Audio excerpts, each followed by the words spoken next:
Now, back to Willard and Dibs on 95.7 The Game. Welcome back. Mark Randy in for Mark Willard. He'll be back on Wednesday alongside Dan Dibley here on Willard and Dibs. If you haven't already, make sure to subscribe to Willard and Dibs on the free Odyssey app or wherever you find your favorite podcasts. And while you're there, make sure to check out both Bonte and Shasky and Steiny and Guru as they reacted to Steph Curry's epic performance from Saturday in the gold medal game in Paris to help lead Team USA to a gold medal over Team France on home soil. An awesome win for Steph Curry, Steve Kerr, and company for Team USA. Dibs, did you happen to see what Tyrese Halliburton posted on social media after the team won gold? Yeah. So he posted a picture of him with the gold medal around his neck, and he said, "When you ain't do none on the group project and still get an A."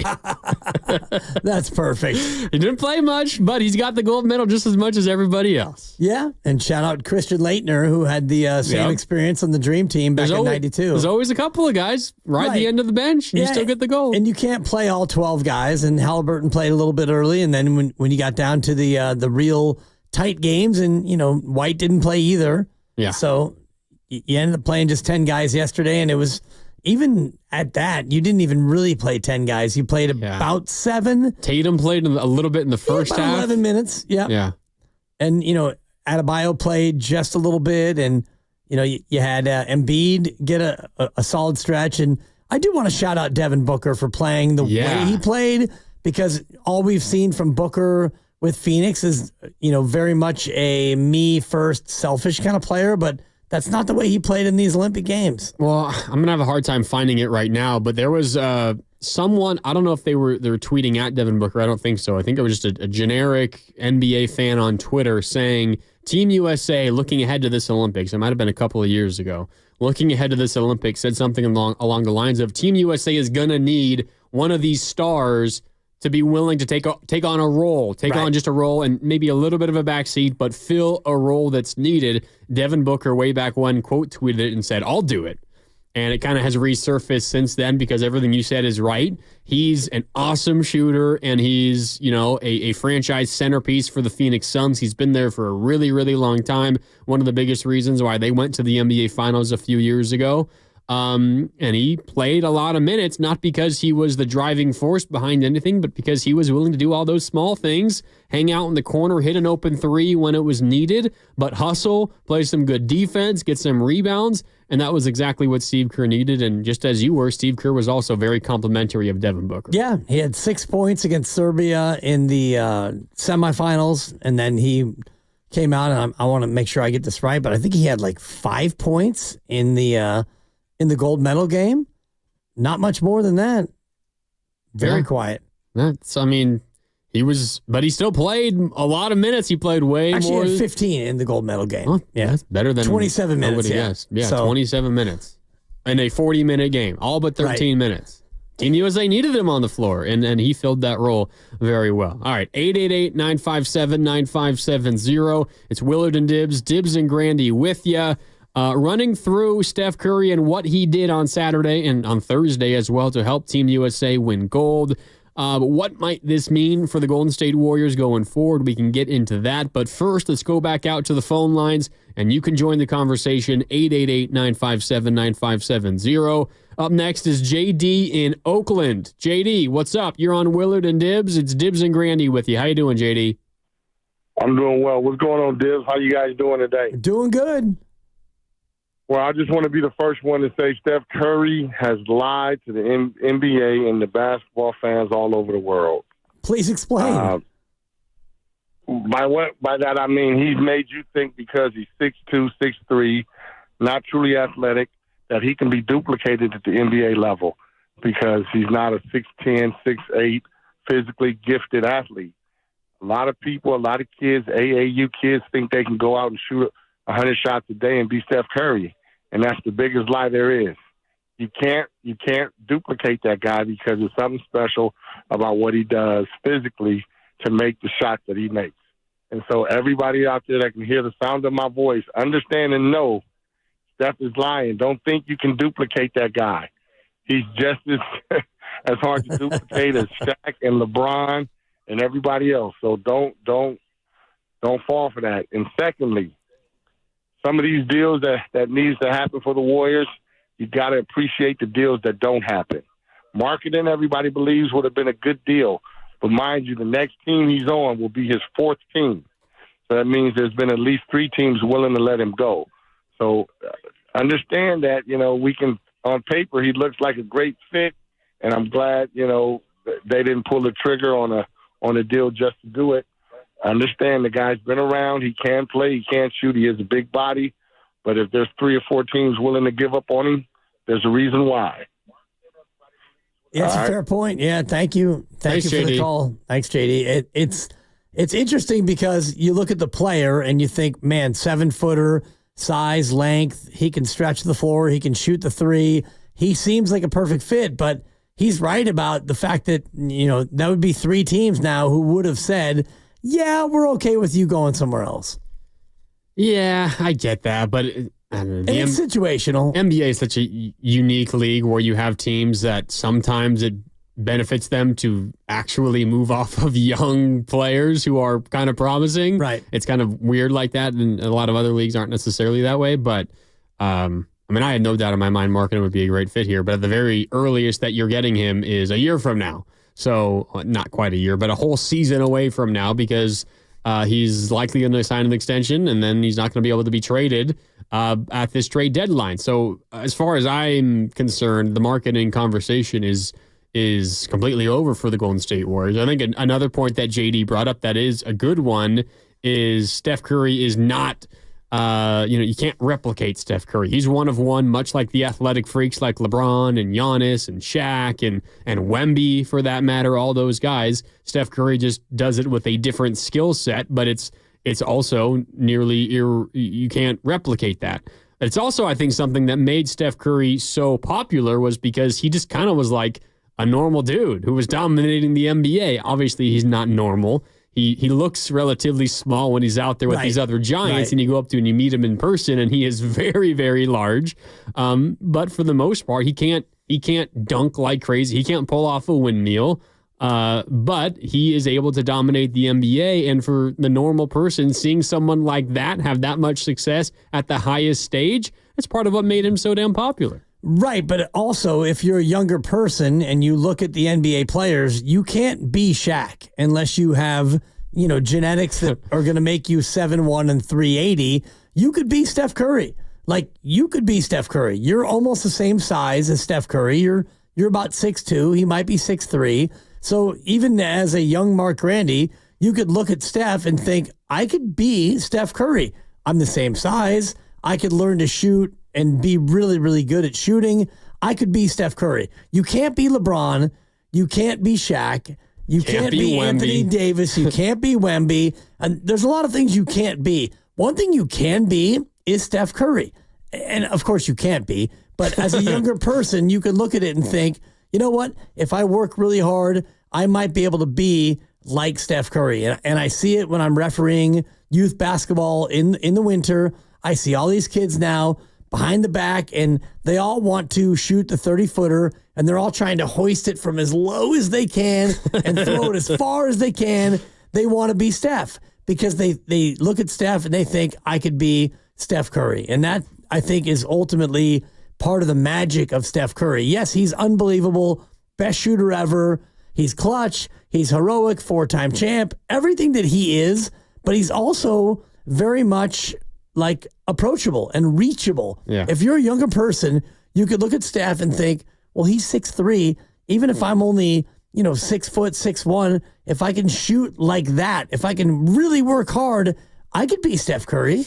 Who was it? Was it Mark Jackson who said something along the lines of Steph Curry has ruined basketball because he has given, as you're talking about, all these young kids the license to just hoist from everywhere when, you haven't quite worked on the rest of your game to back that up, and you're maybe not even strong enough to be shooting from that far away. I think it might have been Mark Jackson who said something like that. And obviously, you just hear the headline, Mark Jackson says Steph Curry has ruined basketball. Course, a little bit deeper than that, and he actually has a point because everyone believes if there is an NBA star that I can be like, it's probably him because he doesn't have that crazy athleticism, the crazy height, the physical tools that all these others do that's simply unattainable for me. So then everyone gets out there on the basketball court and hoists from 30 feet out thinking that they can make it. But the reality is there's a reason why it's Steph Curry, the greatest shooter of all time, and nobody else comes close, because his ability to shoot the three is just about as rare as Shaq's ability to be 7 feet tall and as athletic and durable as he is. But it's funny you say that, because it's true,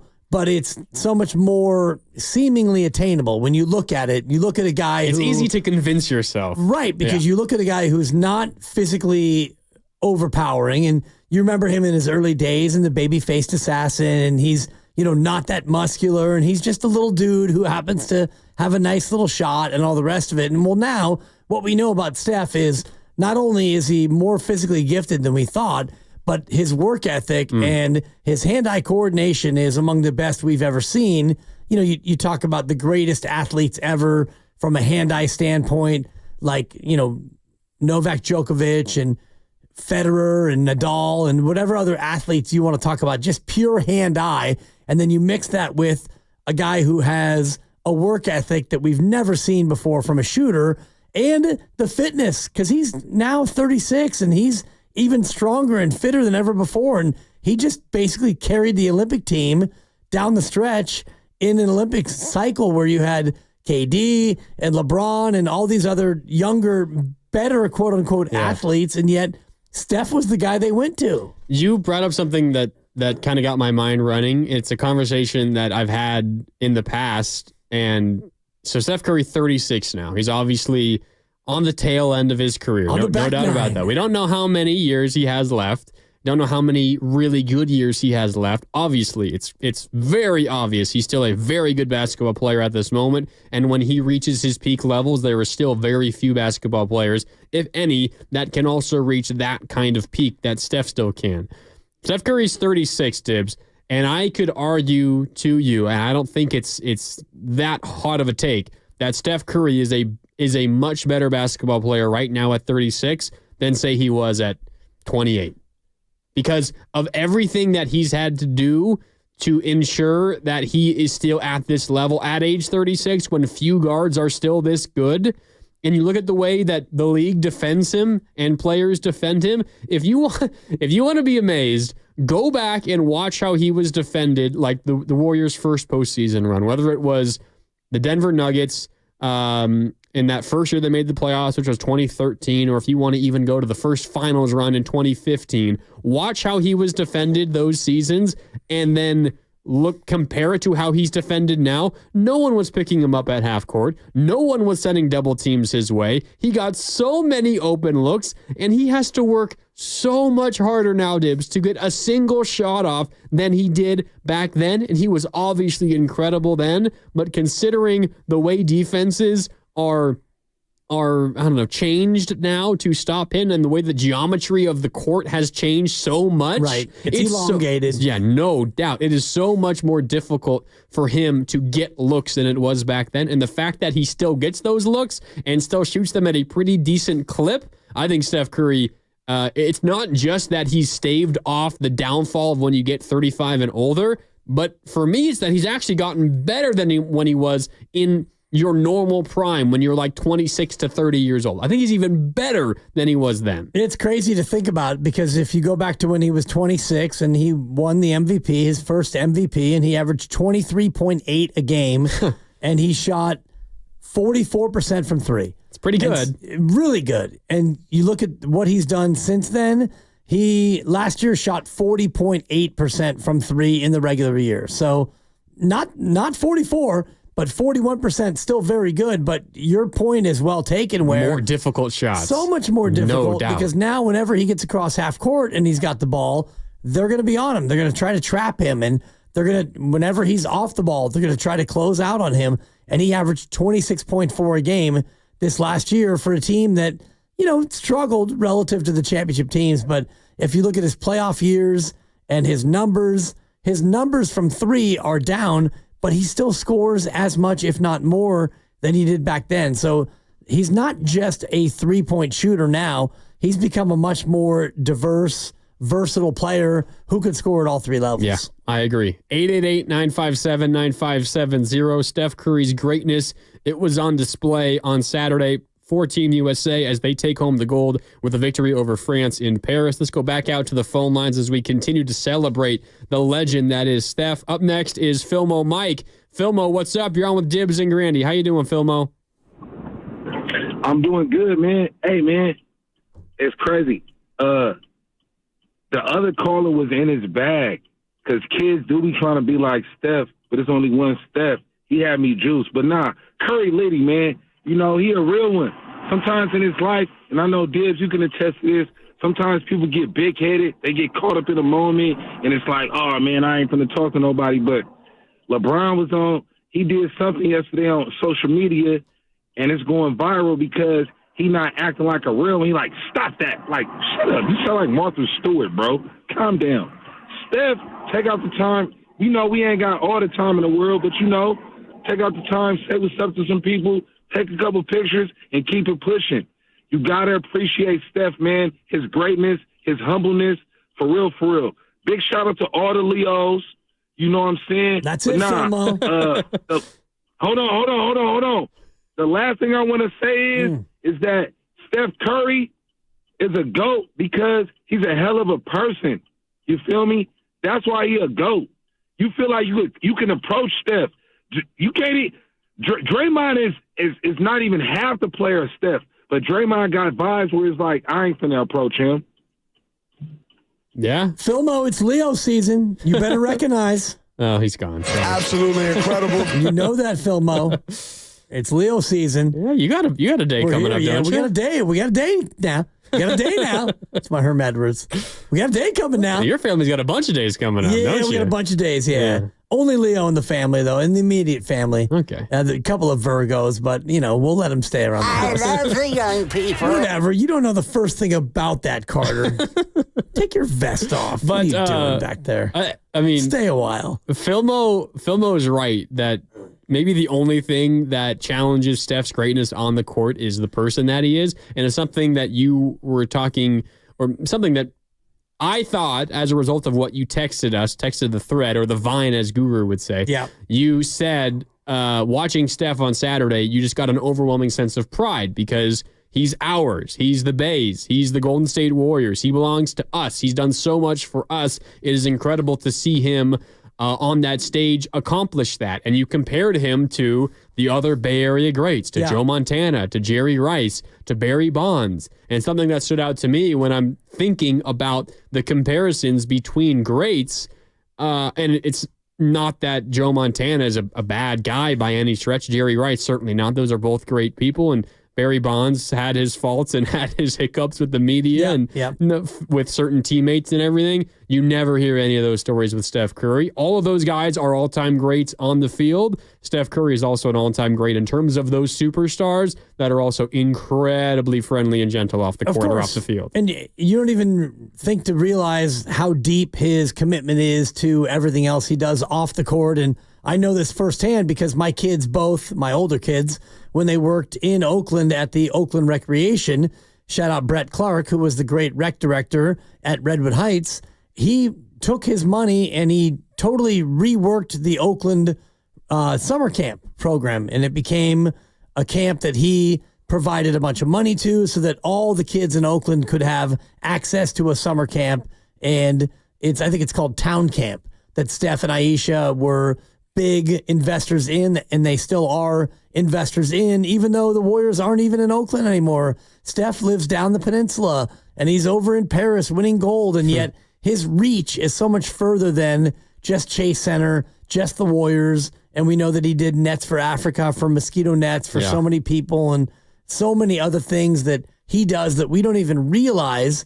And then you look at him in the gold medal celebration, and he's got his newborn baby. Caius. He's clutching Caius, and you see Aisha there next to him, so happy. And it's like, I just hope that Steph Curry never has anything that would make us revere him any less than we do. I'm sure he won't.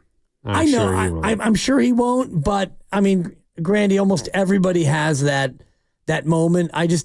I don't want to be around for it. If it happens after I'm gone, then let it happen after I'm gone. Because, you mentioned it, like Joe Montana, it wasn't really a misstep, but his reputation now is like, you call him and he wants $50,000. And he became a Chief, and I'm not sure if which team I love more. Root for the Niners or the Chiefs, huh? Right, and Barry Bonds, whatever happened with, Balco and the rest of it, that will forever taint his legacy. Jerry Rice is mostly untainted, and, Jerry's the GOAT, and he's been so good to us, and all the rest of it, but Steph Curry is on a whole nother level. No doubt. As a human being, forget basketball, just as a human, he's up there with, like, some of the most lofty Americans that I've ever even thought about in my lifetime. Yeah. He's up there with Jimmy Carter. The great Jimmy Carter. And I was going to say rest in peace, but I think Jimmy's hanging in there. I'm pretty sure President Carter is still with us. There. I'm pretty sure. Come on, Jimmy. Hang in there, Jimmy. Let me double check. I'm pretty sure he is. Well, because you always give me a hard time for killing people off. Yeah, he's still with us. 99. 99, He'll be bro. 100 October 1st. I like his chances. Yeah, I know, right? Jimmy Carter, the great Jimmy Carter. Come on, Jimmy. Hang in there. 888-957. Hang in there, Jimbo. 888-957-9570. Up next is Reno. Reno's on the 5. Reno, what's up? You're on Willard and Dibs. It's Grandi in for Willard. How you doing today, Reno? Doing great. How you guys doing? Appreciate you having me on. With Steph's greatness, it's really his commitment and work ethic. It's unparalleled. I coach high school varsity hoops, and that's one of the things that I try to hit home is work as hard as like the greatest player in basketball is. If you watch the Olympics, you saw Steph sprinting without the ball on defensive rebounds to get to that spot on the floor on the offensive end. He was, the other part of it is not just his initial movement off the ball in the offense, secondary action. Like he's continually moving. So when he has the ball in his hand, it's a different type of movement that he has to go through. But his work ethic is just unparalleled. And I think that's part of his greatness and that needs to be talked about even more. Yeah, good call, Reno. I think it's something that Steve Kerr has actually been talking about a lot lately. I think he talked about it on Saturday after the win over France. He also talked about it last Friday with Bonte and Shasky on the Morning Roast, Steph's work ethic. And part of what's been so cool for Steve, being head coach of Team USA, is kind of seeing the behind the scenes of LeBron and his work ethic. And it's very similar to what Steph does. And Steve Kerr thought back to when KD was with the Warriors. And one of his favorite memories of that era was after every practice when he'd just sit back and watch Steph and KD get extra work in after every single practice. And I think his words are something along the lines of, it's no coincidence that those guys are as good as they are and have accomplished everything they've accomplished because their work ethic is just on an entirely different level than everybody else. And that's why I think that Steph has many more years to come. And still, even though he's 36 and you think about the end of Steph Curry's career, and just watching him over the weekend made me think that he's got more years left. I don't know if he'll go full Tom Brady, but I don't see him just playing like 1 or 2 more years and saying, I'm good. And it's partly what the coach just said about secondary movement. You watch him move and, when the ball's not going his way and he cuts off the ball and he finds his way into the play, it's just so fun to watch. Yeah, let's get into that on the other side. If Steph does have a handful of years left, maybe more than we thought, how is it going to get done with the Golden State Warriors? Because the Warriors are at a point now where you're kind of in between two areas. Are you going to go all in to help Steph try to win one more, or are you going to try to plan for the future? We'll see what the Warriors do. We can get into that on the other side, and we always have time for your calls, 888-957-9570. Before we do get on out of here, reminder to join 95.7 The Game at Harding Park on Friday, September 6th for the Pettinelli Financial Partners Golf Tournament benefiting the Autism Society San Francisco Bay Area. Go to 957thegame.com to learn more. Presented by Atco Pest Control, the Bay Area's locally family-owned pest control company. More on Steph and the Warriors' future coming